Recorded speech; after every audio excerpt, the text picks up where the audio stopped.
Welcome back, everybody, to Minecraft with TheFlash. I am off searching for a specific biome because I want to make a specific farm. And what I'm looking for is some mountains. Ooh, maybe? This looks mountainous. Yes, there is the snow that I wanted to see. So what I want to make today is an ice farm. I have not had a great source of ice. We are at Y127, which means this might be a really good place to build as well. Ice farm, not going to be anything super fancy. Probably going to avoid going with massive pistons and things like that, just because of the lag on the server can be pretty bad sometimes. So we're just gonna dig out the ice the old-fashioned way, and we're just gonna make a giant ice tray today. So I brought along some spruce wood. Nice to make these things out of wood because then your pickaxe doesn't break through them very easily. So time to get building on a big ice farm. And here we have it. Very basic, but very functional ice cube tray. So basically what I did is I covered up the middle with these slabs right here. So these water blocks will always remain water and will not turn into ice. And that way, when I decide to take the ice out of one quadrant of the ice farm, it will refill very quickly. So let me show you how that might work. Let me fill in a couple over here so it's like completely filled up. So imagine that I wait long enough, this thing completely fills. All right, that's close enough. So I come in here, make sure I've got silk touch on the pickaxe, and then the water will just flow in and refill all the ice that I take. And I basically think I'll harvest one side and let the other ones freeze sort of at a time. Very satisfying breaking ice like this, I have to say. The sound that it makes with the pickaxe, insta-mining, it's very, very cool. So let's see, that got me quite a bit of ice actually. Okay, so that's one quadrant, a few stacks. And then the other ones continue to freeze over while I harvest that one. So that's sort of the very, very basics of the ice farm. And this is going to come in useful. Regular ice can get packed down into packed ice like that. And then if I want some blue ice, well, I'm not getting very much from one harvest. 2 blue ice, 8 packed ice, and 4 regular ice, but the other sides are getting close to being able to be harvested as well. So nothing really fancy, just the entire thing made out of spruce, and I connected it up to a floating portal in the sky, and that portal connects to a tunnel that's pretty close to my starter base. But right now we need to head over to the island of the mad scientist Mr. Andy Pants. I think he's got a business proposition for us. Ouch.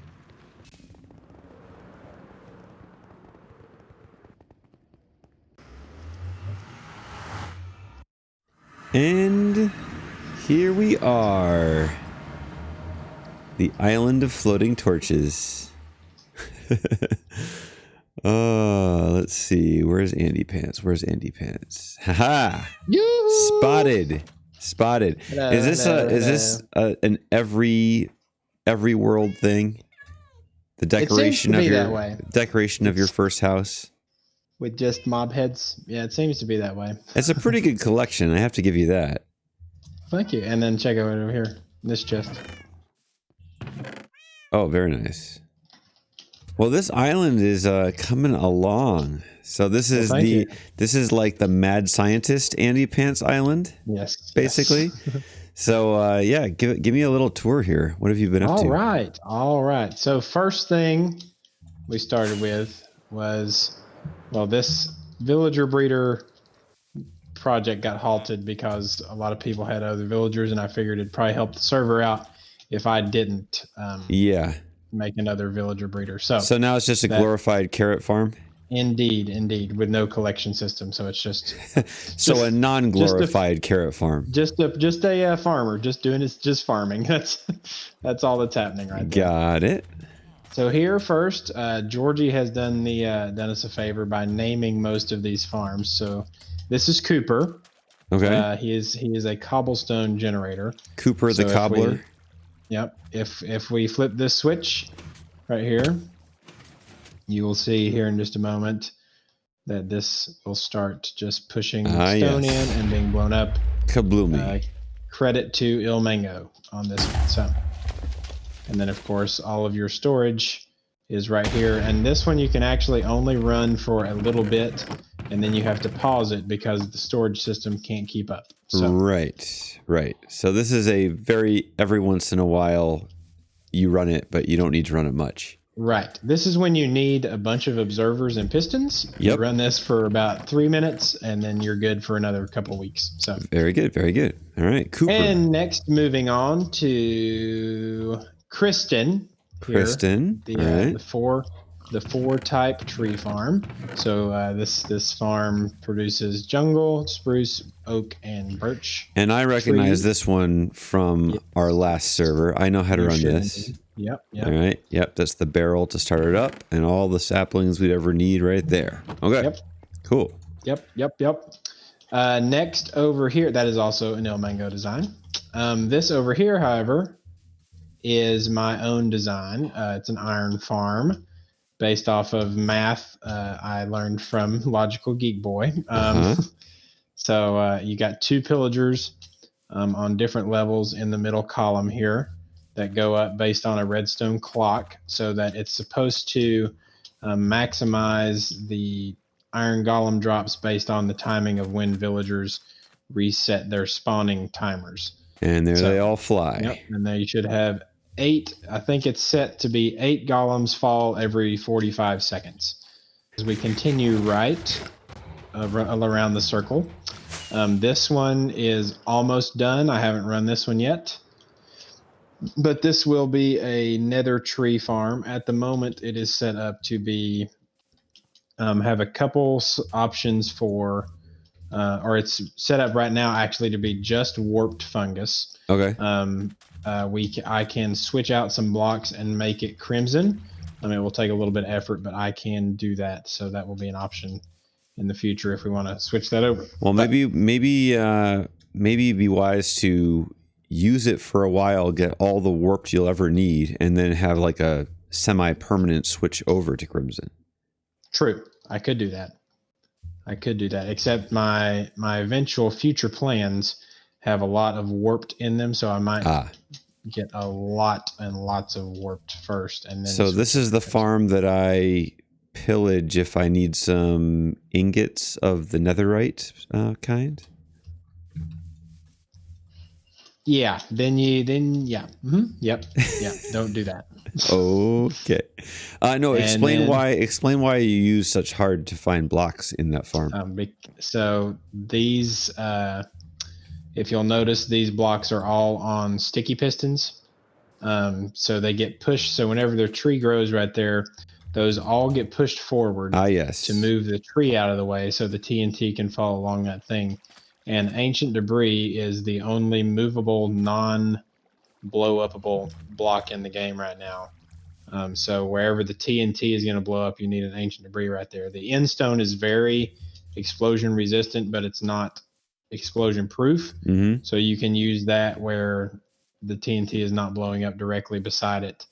But everywhere else you need an explosion proof block like obsidian, but with obsidian not being movable. Yeah, you can't put obsidian next to a piston and have it move over. All right. Yep. I see a super smelter next to us. Yes, so this is a super smelter with a double quad or a double 2x2 spruce tree farm.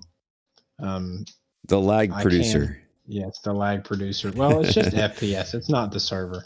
Fair enough. Fair enough. I can run that if you'd like, but No, not right now. I might run it a little bit later or something. So this is the Super Smelter 5001. Oh yes. Because of the log producing. So it runs off charcoal?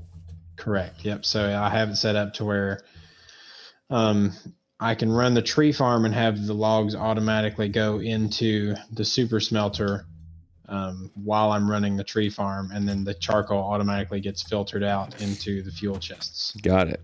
So I shouldn't be saying anything about the lag producer after my bamboo debacle in the last time I made a super smelter. Correct. Let's see. So then the last one at the moment over here is the basalt generator that I designed. And if you stand right here, I'll show you. I'll turn it on real quick just to show you how it works. It's a bunch of this one I have not seen before. Yep, this one's brand new. So I just finished this. I mean, you can stand over here. It's fine. It doesn't matter. But what took me a while is getting that TNT to blow up exactly when the basalt's being pushed down. That way it blows up as much as possible. Because the blocks are moving, basalt is too resistant to explosion damage. It's not too resistant, if it's but stationary. It keeps the rest of the farm safe from overproduce or outrunning itself and breaking. If I push them or if I explode them while they're moving, that way I know I'll never hit piston push limit. Fair enough. Yep. Very cool. So am I allowed to use all of these? Well, we do have an option here at Andy's Island for such an occasion.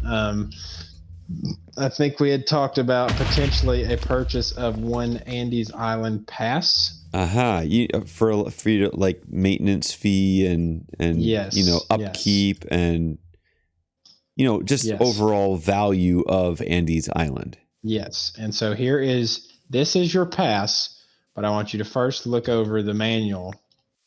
Pass manual. Congratulations on your purchase of your Andy's Island pass. I haven't purchased this yet. You have not. I have to decide if I'm going to purchase it. Yes. This pass grants you access to use all the farms on the property of Andy's Island, as well as any drops items that come from these farms. You are not required to participate in the function of the farms in order to receive the goods from them. However, it is appreciated as long as you are approved to run these farms by Andy Pants. Okay. This pass may also grant you access to any farms built by Andy Pants on or off of the island in the future. Off the island farms. Potentially. Continue reading. Okay. Access to other farms built by Andy Pants may be included with this pass, but you must have explicit permission from Andy Pants. Happy to have you on the island. Happy farming. Okay. So this is an island pass, but some non-island farms can be requested? Yes. Okay. Fair enough. And granted on an individual basis? Yes. Got it. Such as... I should include in that service to any farms, or Andy Pants reserves the right to refuse service of any farms. Got it. Okay, so I just have to ask you, say, can I use the Creeper Farm, which is close to the island, but not here? Okay, I gotcha. And how much is said pass to cost? So I'm going to do it on an individual basis, pricing basis. So I can charge whoever, how much ever I'd like. And so for you, I would like to charge 3 bamboo. stacks. Yeah. 3 stacks of diamonds. 3 stacks of diamonds. Okay. Let's see. Basalt, tree, super smelter. I'm not sure if that's value, man. Okay. Before I purchase, because I think it's a no-brainer. Would I, with said pass, be allowed to add farms to said island and or decorate island in any way? That is not part of the pass, but I will allow you to. Okay. With consult first so that you know what's going on. Correct. Okay. That seems like a cool deal. It just so happens that I have 2 stacks and 63 diamonds. Will that suffice? Yes, you already gave me a down payment anyway. Okay. Of 1 diamond. 1, 2, almost 3. And then you did give me the one from earlier. So Yes, I did. you get to keep the manual. Nice. And then there's your pass. Nice. Is there a warranty on the pass in case of loss or damage? Yes. Whew. Okay. You know me and my inventory issues. Yes. All right. So I got iron, cobble, logs. You have a very practical island over here. Oh, thank you. I shall be using it often. And enjoy the bling. Oh, The thank you. bling, bling, bling. By the way, just an update. There is quite some interest in your pants. Is there now? Yeah, I think that. Woo! Yes, and I think that the raffle tickets. I mean, we're still like more than a week away from the raffle itself, but I think I'm over 3 stacks of diamonds in raffle tickets. Woo-wee!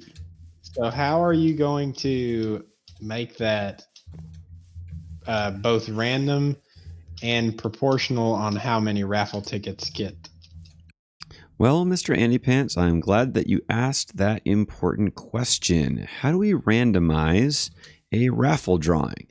So my idea is to use droppers. So the way that the dropper randomizes things is if there are 3 items in the dropper and I power it, it will equally likely pick one of the 3.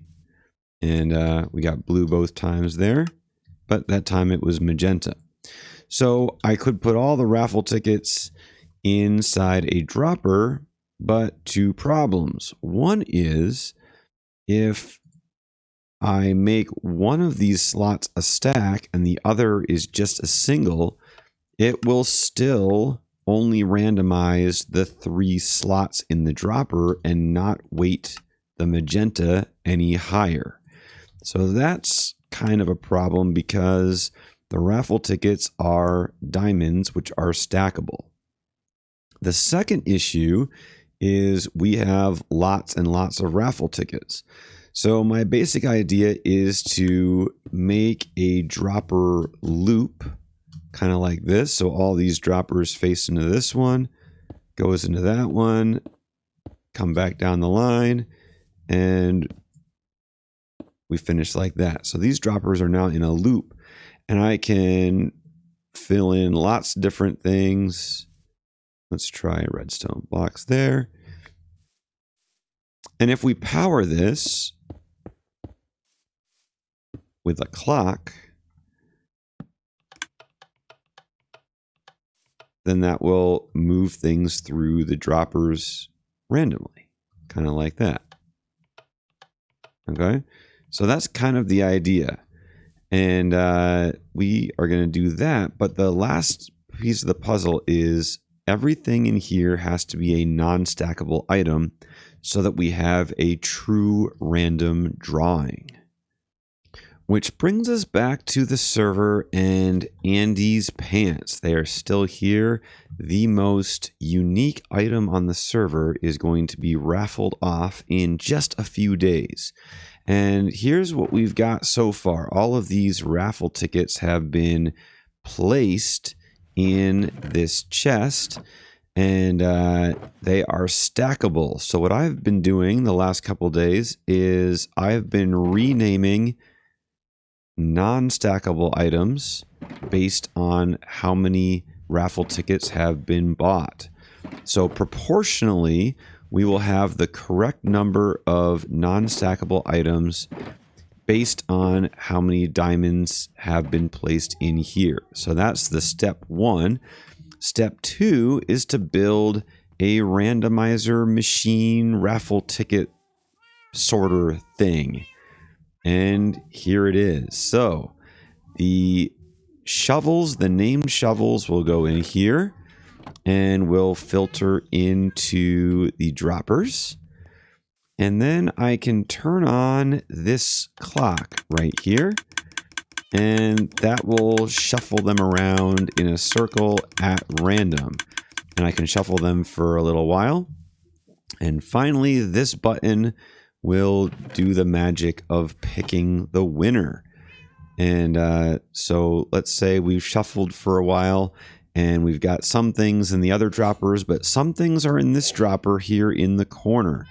And when this button gets pressed, it will unpower that hopper, which will drop down a random item from the... Ooh, will it drop down a random item? Now, this is something I have not tested yet. Okay, so I know that it drops down an item, but what I don't remember is, does a hopper pull randomly, or does a hopper pull from the first slot? I think we might have to test this. So let's put a couple of pork chops, a couple of those, and the rotten flesh. Okay, so if what I'm worried about is that we're always going to get the rotten flesh. Okay, that's not a good sign.